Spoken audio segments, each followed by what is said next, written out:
You might have heard about the famous double slit experiment, so let's check it out. This is what happens when particles are passed through single slit. As you can see, the electrons are passed through the single slit and they behave like you would expect them to do.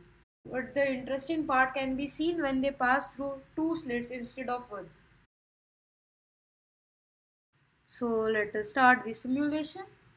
Here you will be able to see that the electrons are fired and they touch the screen randomly depending on the angle by which they are passing through the slits. Okay.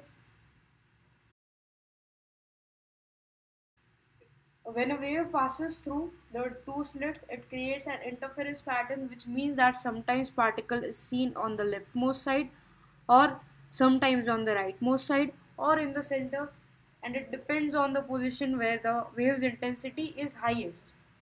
When you pass a quantum object through these two slits, it will form an interference pattern like you will be able to see in this simulation.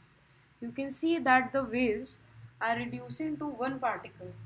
So this is because the wave was more intense at that point, and here you can see it is collapsing to one particle or reducing to one particle.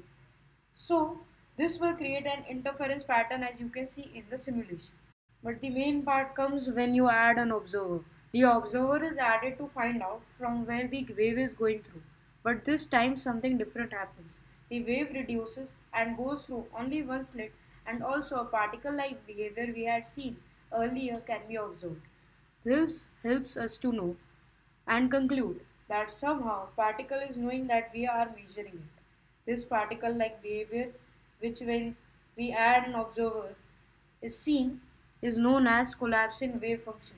It is theorized that the electron somehow splits, passes through both the slits at once, interferes with itself, and then recombines to meet at the screen as a localized particle.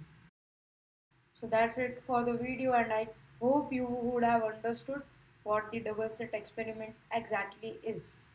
Thanks for watching.